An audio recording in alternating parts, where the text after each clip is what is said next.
예수님께서 예루살렘 한 길 가운데서 한 사람을 만났습니다. 이 사람에 대해서 오늘 본문 1절에 보면 소개하기를 날 때부터 맹인된 사람이라고 되어져 있습니다. 여러분, 인생에 당하는 고통 중에 가장 무섭고 끔찍한 고통이 무엇일까요? 괴테는 말하기를 이해할 수 없는 고통이라고 했습니다. 이해가 되는 고통은 받아들일 수 있습니다. 또 그 고통을 참아낼 수도 있습니다. 이해가 되기 때문에 그렇습니다. 그러나 이해가 안 되는 고통은 정말 고통스럽습니다. 왜 이 일이 내게 와야 하는지 용납할 수가 없습니다. 그래서 그 마음속에 이런 일이 생기게 된 환경과 자기 삶에 대한 분노와 답답함과 억울함과 어찌할 바를 모르게 되어지고, 그것은 더 나아가서 이 세상과 하나님과 자기 삶 전체에 대해서 부정적이고 원망이 섞이고 닫혀버리는 그런 어둠에 빠져버리기 때문에 그렇습니다.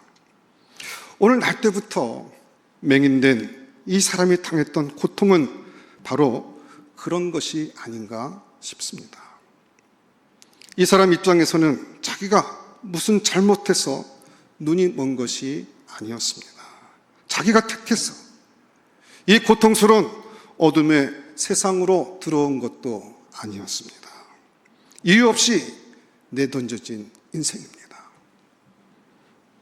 하나님이 계시다면 하나님에 의해서 붙잡힌 바 돼가지고 어둠 속에 내던져진 인생입니다. 나 뒹그러져 있습니다. 날 때부터 맹인이 됐다는 것은 정말 견딜 수 없는 고통입니다. 이건 너무나 무서운 고통입니다. 그래서 많은 사람들은 이해할 수 없는 고통 속에서 끊임없이 집착하게 되고 고통을 이해하려는 태도를 보입니다. 이 고통은 왜 왔을까? 이 고통의 원인은 무엇일까? 오늘 주님의 제자들도 그와 비슷한 모습을 보이고 있습니다. 제자들이 물어 이르되 라삐여, 예수님께 말하기를 이 사람이 맹인으로 난 것은 누구의 죄로 인함입니까? 자기니까? 그의 부모이니까? 제자들은 이 사람이 날 때부터 맹인이 됐던 원인에는 죄가 있다고 생각했습니다.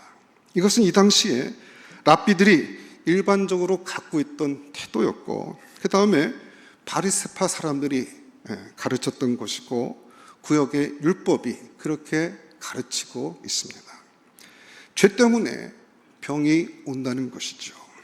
병의 원인은 죄라는 것입니다. 모든 질병과 모든 병의 원인은 과거의 죄의 원인이 있다고 제자들은 생각한 것입니다. 그래서 질문을 던집니다.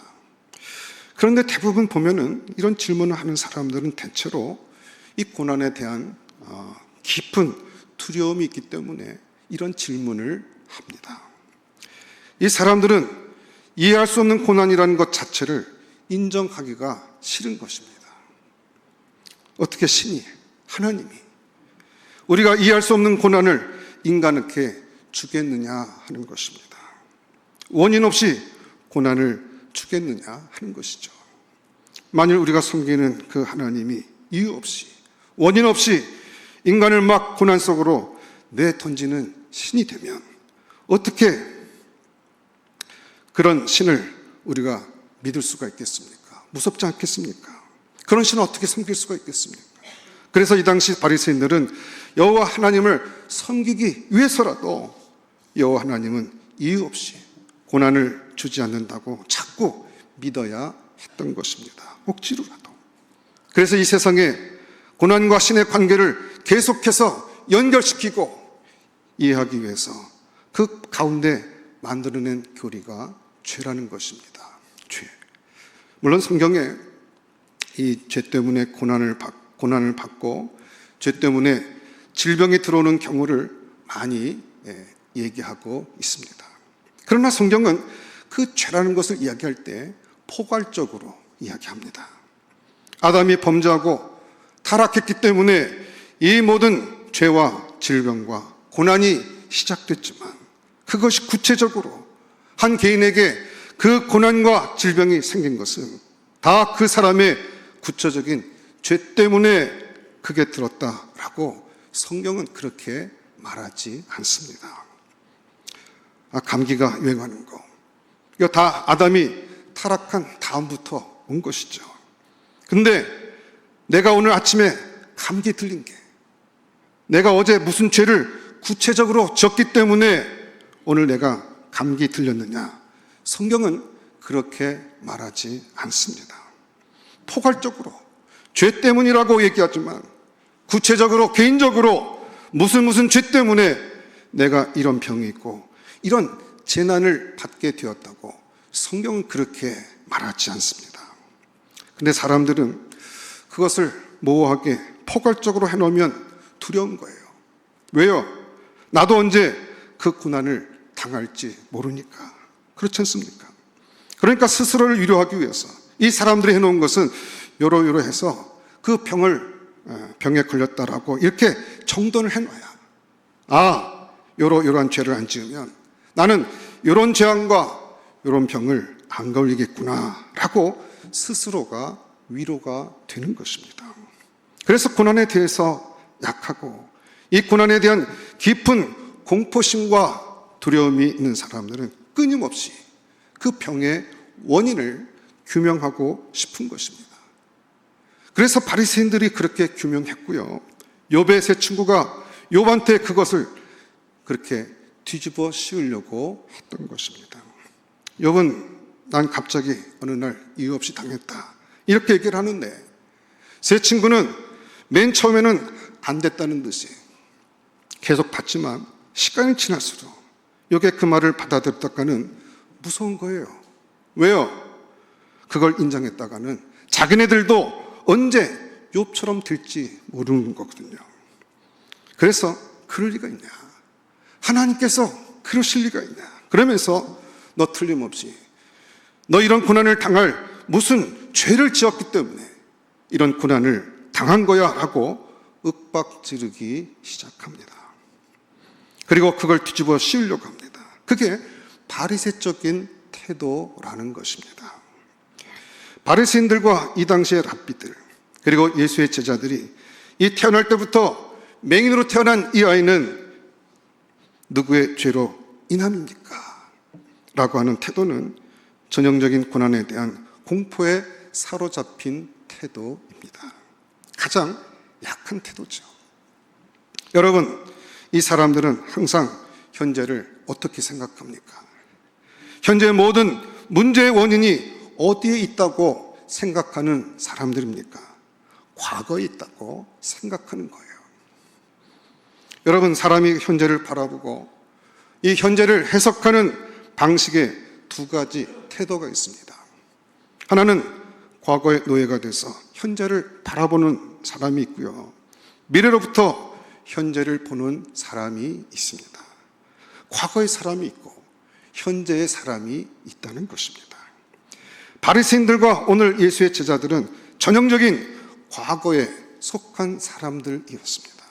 이 사람들은 날 때부터 맹인된 사람은 누구의 죄인가 할 적에 본인 죄인가 이렇게 먼저 질문을 했습니다.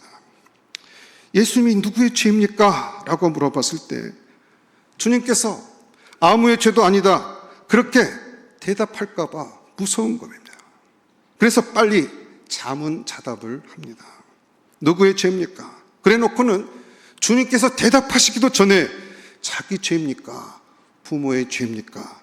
이 둘 중에 하나이기를 그들은 원했던 것입니다. 여러분, 사람은 태중에서도 얼마든지 죄를 지을 수 있습니다.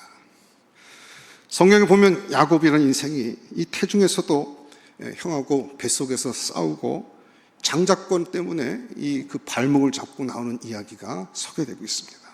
요즘 태아들도 관찰해 보면요, 엄마가 성질 부리면 태아도 성질 나가지고 발로 찹니다. 뱃속에서부터 타락한 이 본성 안에서 자극을 받으면 충동적인 행동을 하고 분노도 표시하고 이렇게 하는 정말 죄의 영향 아래에 있다는 거, 우리 태아 사진을 찍어봐도 알고, 태아의 심장 박동 소리나 뇌파 변하는 거 다 추적해보면 이 태아도 우리가 똑같이 환경의 영향을 받고 분노도 느끼고 스트레스도 받고 하는 것 우리가 다 알고 있습니다. 아마 이 당시 사람들도 그렇게 그 태아가 뱃속에서 지은 죄 때문에 이 사람은 태어날 때 하나님께서 심판을 해가지고 태어날 때부터 눈 멀어서 태어났다고 이렇게 정의했는지도 모르겠습니다. 또 더 나가서는 그건 잘 모르니까 조상의 죄입니까? 여기 보니까 부모의 죄입니까? 라고 했습니다. 이 사람들은 부모의 죄 때문에 자식이 이런 질병에 걸린다는 교리도 갖고 있었습니다. 오늘날에 이런 식으로 가르치는 그 책이 한동안 굉장히 유행했던 적이 있었습니다. 각에 흐르는 저주를 끊어라, 이런 거죠. 오늘날 우리가 당하는 모든 것은 다 원인이 있는데 우리 당대에서 그 원인을 찾지 못하면 조상 때부터 원인이 있다 그래가지고 그 조상들의 그 죄악의 족보를 들추고 추적하는 그런 책들도 많이 있었습니다. 이건 다 바리새적인 사고방식입니다. 이 사고방식의 문제점이 뭐냐면 현재 모든 삶의 결과는 어디에 있다고 보는 것입니까? 과거에 있다고 보는 것입니다. 이런 사람들 보통 대부분 굉장히 똑똑합니다. 과거를 잘 추적합니다. 그리고 그 과거를 잘 분석도 하고 그 과거의 사건들을 잘 연결도 시킵니다. 그리고 그걸 가지고 이 현재를 진단해내기 때문에 참 다른 사람들로 하여금 머리를 끄덕이게 하는 그런 부분들이 많이 있습니다. 그러나 이 사람들의 문제점이 하나 있습니다. 뭐냐면 현재는 설명하지만 변화는 시킬 수 없다는 것입니다.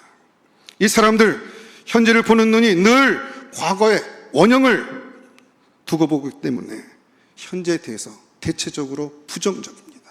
절망적입니다.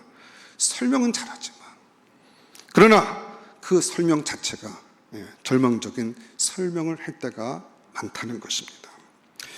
이게 바리새인들과 제자들, 욥의 세 친구들이 갖고 있었던 전형적인 현실을 진단하는 태도입니다.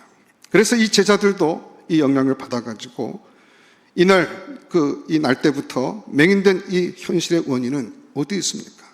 이 원인은 본인입니까? 아니면 부모입니까? 이렇게 질문을 한 것입니다. 그런데 여기서 예수님이 오늘 이 실로암 표적을 행하기 전에 이것을 해석하는 데 있어서 전혀 우리들의 생각과는 전혀 다르게 주님께서 해석하시는 것을 볼 수 있습니다. 저는 이걸 우리가 이 크리스찬들이 잘 보고 배워야 된다고 생각을 합니다. 3절에서 주님은 이렇게 대답하셨습니다. 누구의 원인이다, 이렇게 대답을 하지 않습니다.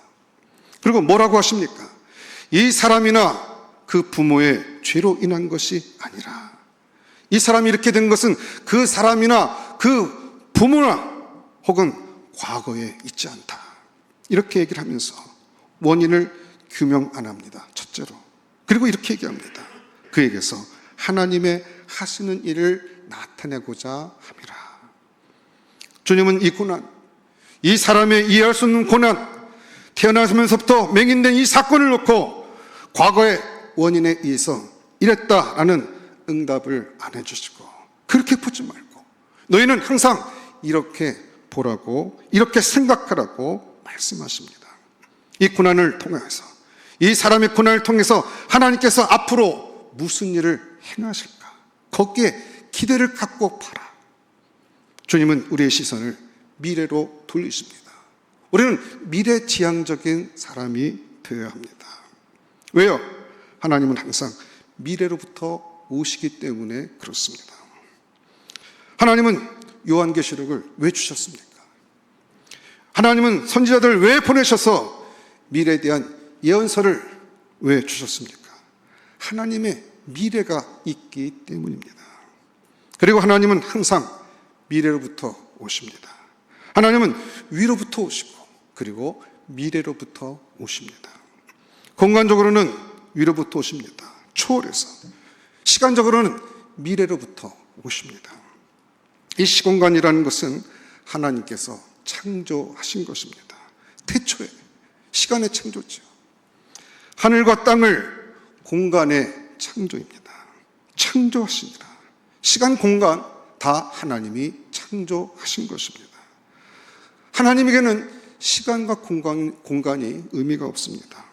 다만 그 하나님이 시공간 안에 살고 있는 우리들에게 들어오실 때는 공간적으로 위에서 오시는 것 같고 시간적으로 미래에서 오신다는 것입니다.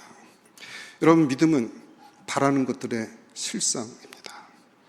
미래에 일어나기 원하는 그것이, 그 미래가 실상 내 안에 현재 실제로 내가 누리고 느끼는 일로 일어나게 하는 것이 믿음이라는 것입니다. 믿음이란 무엇입니까? 미래를 향해서 마음을 여는 것입니다. 과거에 의해서 현재를 보는 것이 아니라 현재를 미래에 의해서 보는 것입니다. 그래서 주님은 맹인된 자에게 와서 말씀하십니다. 내가 눈뜨기를 원하느냐? 주님 나라에서는 다 눈뜹니다. 그 하나님 나라 가서 뜨지 못하는 눈이 어디 있겠습니까? 여러분, 이 세상에 있는 동안에 우리가 병도 걸리고 또 연약해지기도 하고, 저 같은 경우는 이게 불치의 병이 있죠. 만성 비만증. 이거 언제쯤 해결될까요? 제 생각에는 주님 재림하시는 그날에는 저는 날씬해질 거라는 확신이 있습니다. 비만세포 그때는 다 회복될 거라고 생각해요. 여러분, 주님의 나라 항상 그 미래는 완벽한 것입니다. 그러니까 맹인에게 주님께서 미래에서부터 다가오시는 것이거든요. 너는 낳고자 원하느냐? 예, 원합니다. 눈이 떠지게 됩니다. 그럼 미래가 현재화된 것입니다. 안진병에게도 일어나기를 원하느냐? 예, 믿음으로 그 사람에게 하나님의 나라가 미래에 일어날 그 일이 현재 이 시공간 가운데 일어나 버리니까 그가 벌떡 일어나게 된 것입니다. 나병 환자 피부가 깨끗해집니다. 죽었던 나사로가 살아납니다. 나인성 과부의 주님께서 잠시 일으키십니다. 미래에 일어날 일을 현재, 바로 우리가 사는 현재 이 시공간 가운데 그것이 일어나게 된다는 것입니다. 이런 믿음의 눈을 가지고 사는 사람들의 특징은 현재를 어떻게 보는 것입니까? 과거에 의해서 이렇게 결정됐으니 못 고칠 것, 소망 없는 것, 절망적인 것으로 보지 않습니다. 현재를 어떻게 보는 것입니까? 미래에 의해서 변화될 수 있는 현실이라고 보는 것입니다. 하나님의 미래가 들어오면 현재는 바뀐다라고 생각하는 것입니다. 이런 사람들은 항상 현재에 대해서도 긍정적입니다. 설명하려고 골머리를 쓰지 않습니다.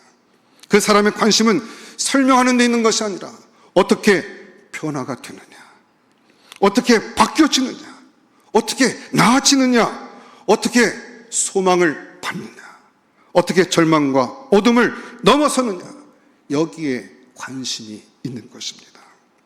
오늘 제자들의 질문은 무엇이었습니까? 주제가 왜죠? 왜? 누구의 죄 때문입니까? 왜를 묻고 있습니다. 예수님의 답변은 무엇이었습니까? 왜라고 질문하지 말라. 우리를 무엇을 하여야 할까? 이렇게 질문하라는 것입니다. 하나님이 나타나신 일을 너희들은 생각하라는 것입니다. 미래의 이 고난을 통해서, 이 어둠을 통해서, 이 절망과 이 맹인됨을 통해서 하나님이 그에게 무엇을 나타내실 것인가에 대해서 소망을 가지고 이 어두운 현실을 헤쳐나가라고 말씀하고 있는 것입니다. 현실에 대한 과거나 분석하고 현실에서 비관되게 닫혀진 삶의 태도를 갖고 살아가는 사람이 되어서는 안 된다는 것입니다. 그래서 저는 믿음을 이렇게 정의하고 싶습니다. 믿음은 미래의 현재화다. 희망을 현실로 받아들이는 것입니다. 우리가 하나님 앞에서 꾸는 꿈과 소망을 현재 이루어진 줄로 믿고 거기에 아멘 하는 것입니다. 그럴 때 그 믿음은 우리의 삶을 바꿀 수 있는 것입니다.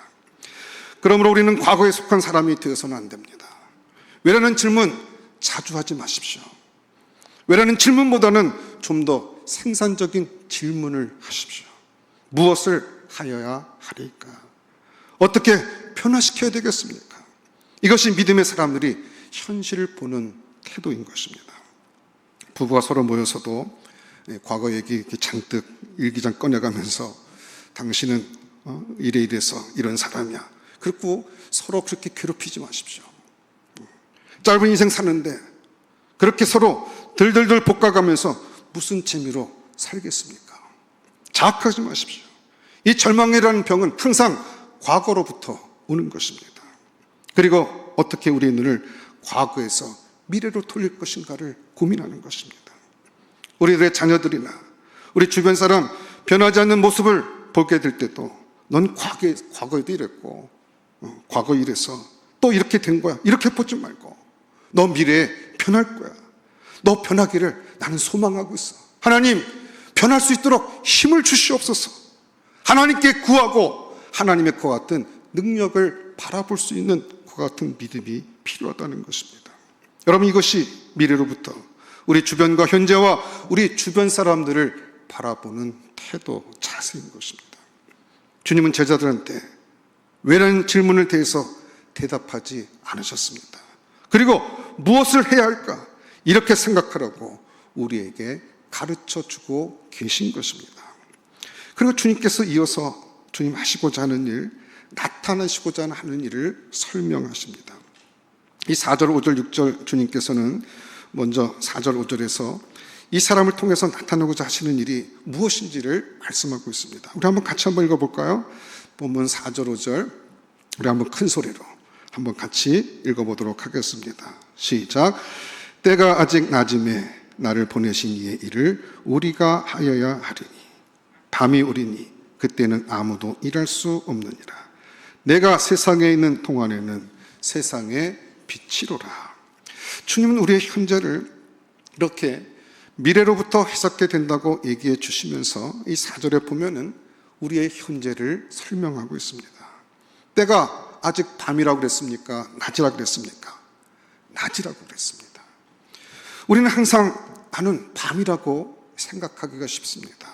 어둡다, 고통스럽다, 절망이다, 캄캄하다, 앞이 안 보인다. 그런데 주님께서는 이 실로암 가까운 곳에 앉아있던 이 거지를 향해서 눈 멀고 구걸하고 있던 이 사람을 향해서 주님께서는 이 사람의 현실은 무엇입니까?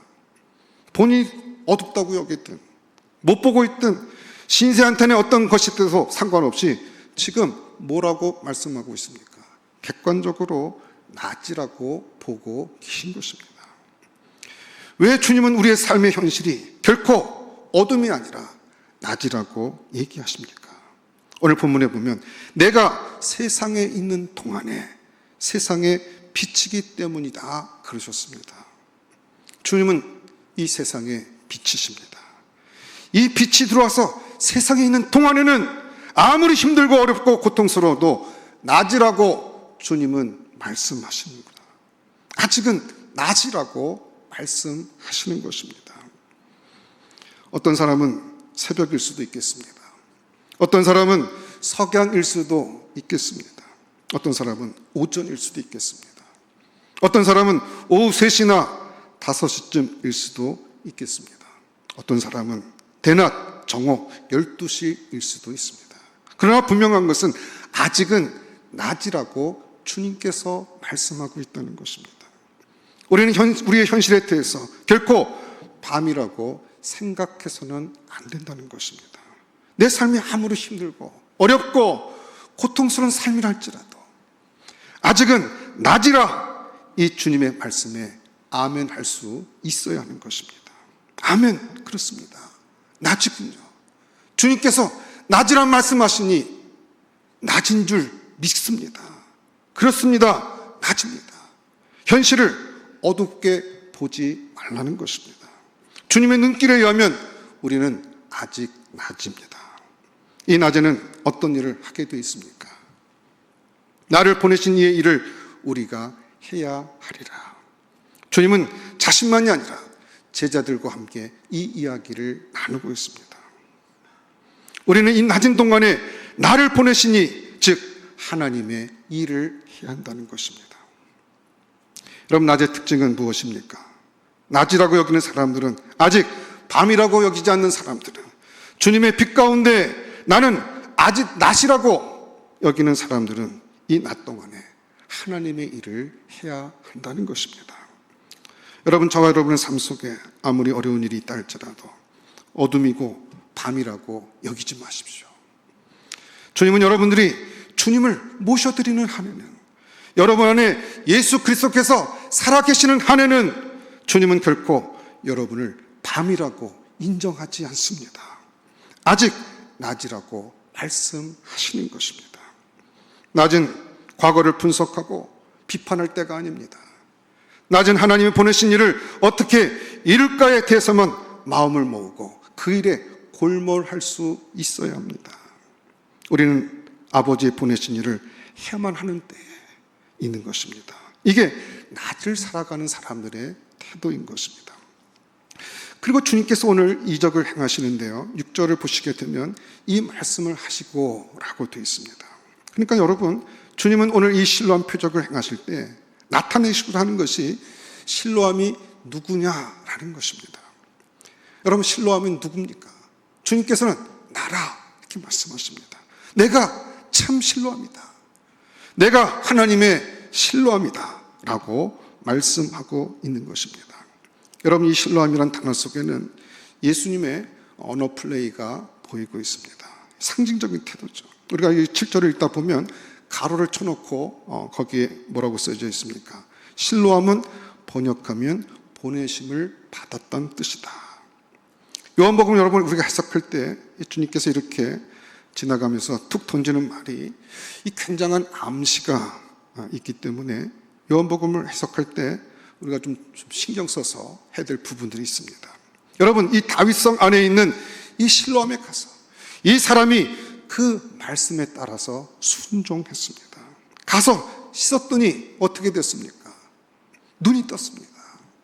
근데 이 사람은 육신의 눈은 떴지만 사실은 진정한 실로암이신 예수님께 다시 한번 보냄을 받아야 하고, 주님은 이 사람에게 또 보냄을 받고 오셔서 보내신 이의 일을 행해야만 이 사람은 진정한 하늘의 실로암을 만나게 되는 것입니다.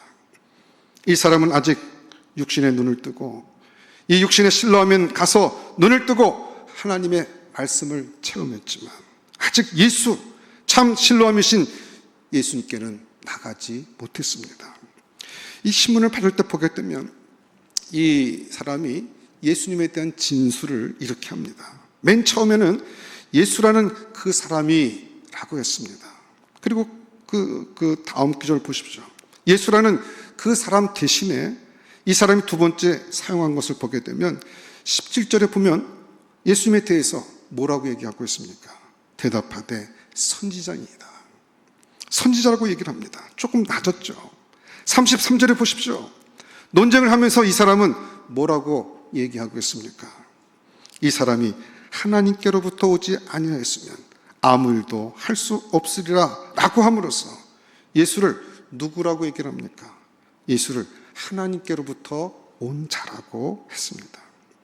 그런데 아직까지는 실로암에 가까이는 왔지만 제대로 온 것이 아닙니다.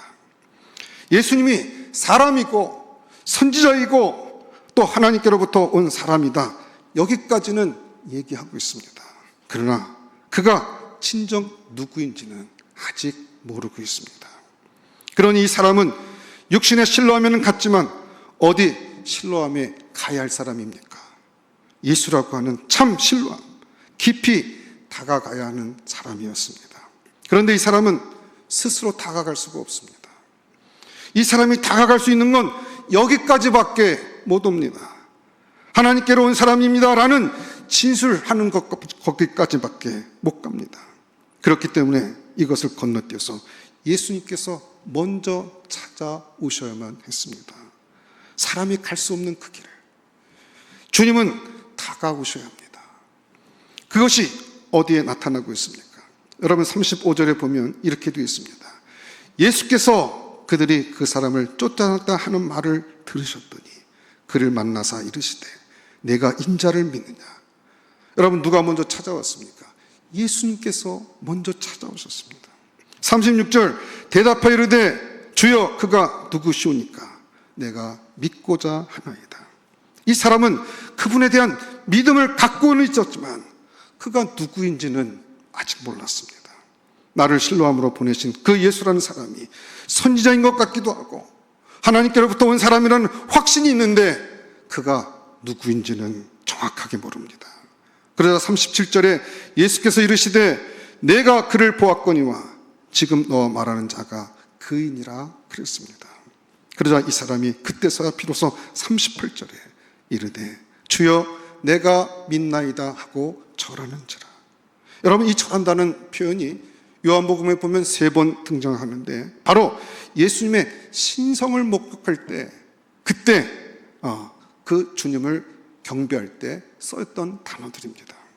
39절 예수께서 이르시되 내가 심판하러 이 세상에 왔으니 보지 못하는 자들은 보게 하고 너처럼 육신의 눈은 멀었지만 보기를 원하고 진정으로 이 참된 신뢰함에 대한 믿음으로 보기를 원하는 사람들은 보게 되고 지금 바리새인들처럼 멀쩡히 두 눈 뜨고 보고는 있지만 그 마음 가운데 진리를 향한 열정이 없는 사람들은 맹인이 되게 함이라 이렇게 말씀하시는 것입니다. 바리새인 중에 예수와 함께 있던 자들이 이 말씀을 듣고 이르되 우리가 맹인인가 그랬습니다. 주님은 그들 마음속의 소리를 들으시고 즉각적으로 대답하셨습니다. 너희가 차라리 맹인이었더라면, 차라리 눈먼 맹인이었다면 차라리 보지 못해서 그랬다고 해서 죄나 없으려니와 본다고 하면서도 이 신랑 참된 예수 신랑을 통해서 눈뜬 이 기적을 눈으로 보고서도 너희가 그것을 믿지 못하니 너희 죄가 여전히 있느니라 말씀하시는 것입니다. 예수님의 신뢰한 표적은 2가지 반응을 일으켰습니다. 예수님을 따라서 순종한 이 맹인된 사람, 가서 씻으라, 실로암 못에 가서 씻으라 하는 말을 순종한 사람에게는 이 주님의 행위가 뭐였습니까? 그분이 누구인가를 깨닫게 되고 그분의 말씀을 따를 수 있는 동기를 부여해 줬고 그분을 향해서 나아가게 하였고 그리고 주님이 찾아오게 하셔서 그로 하여금 참된 빛으로 인도하게 되었습니다. 그러나 바리새인들처럼 이 예수님의 행위를 말씀으로 받지 못하고 그들이 가지고 있는 안식일, 교리, 율법, 그들이 가지고 있었던 경험, 그들의 철학, 과거의 어떤 논리 이런 걸 가지고서 계속해서 예수님의 행위를 바라봤던 그 사람들은 빛으로 나갔던 것이 아니라 오히려 더 어두워지고 가론 유다처럼 어둠 가운데로 들어가는 것입니다. 여러분 빛은 볼수록 더 어두워집니다. 이 빛은요 양면성이 있습니다. 정면으로 보는 사람에게는 환한 빛으로 오지만 뒤에 있는 사람, 돌아서 있는 사람들에게는 그림자로 더 짙은 어두움으로 다가오는 것입니다.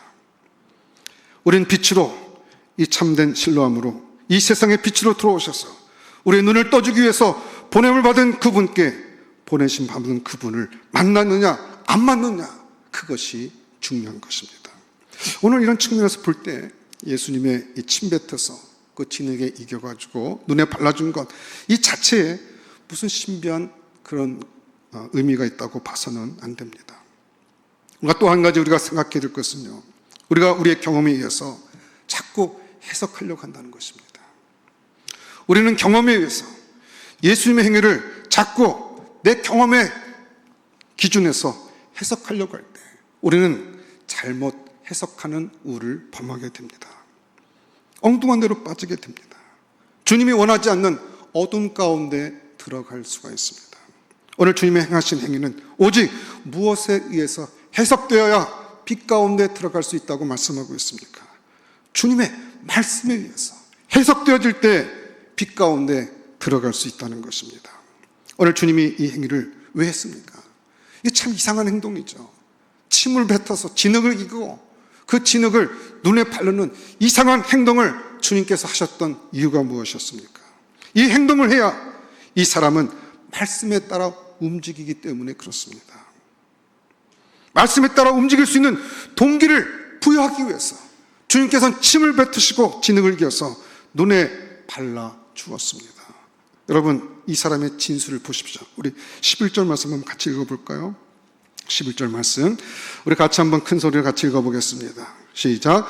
대답하되 예수라는 그 사람이 진흙을 이겨 내 눈에 바르고 나더러 실로암에 가서 씻으라 하기에 가서 씻었더니 보게 되었노라.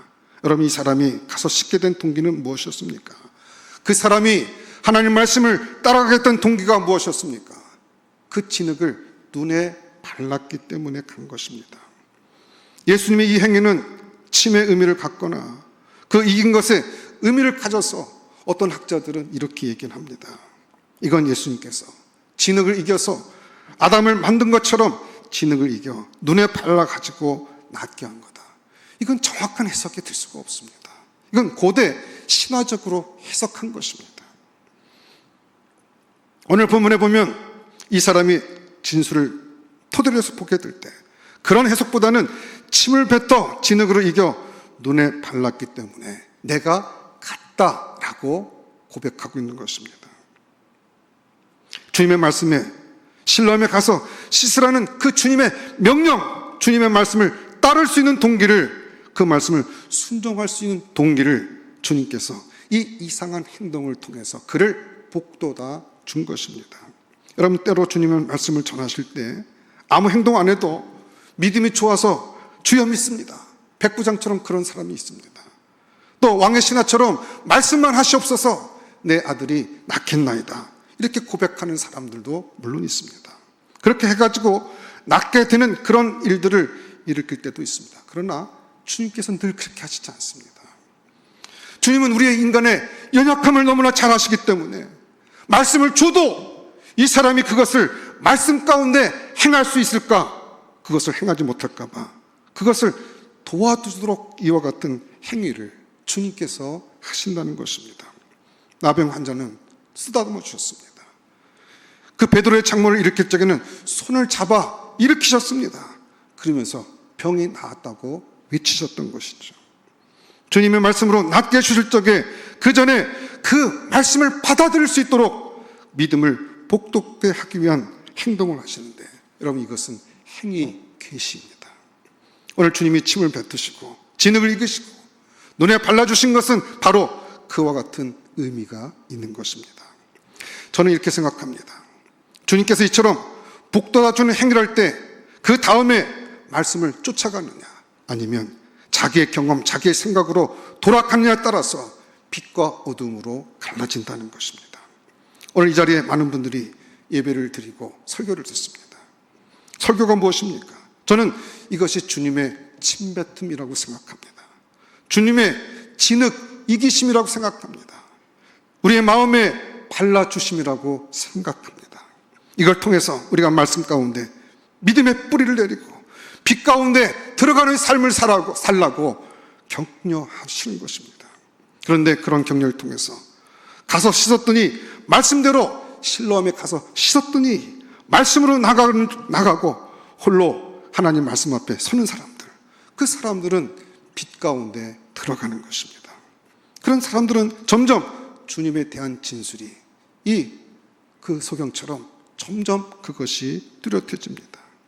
말씀대로 한번 행해본 사람, 그분이 예수라는 사람이었다가 선지였다가 하나님이 보내신 자라는 확신을 갖게 되었는데, 그 확신 때문에 그 빛으로 가까이 나감 때문에 그 사람들은 이 빛을 조금씩 보기 시작한 그 빛을 절대로 포기할 수가 없습니다.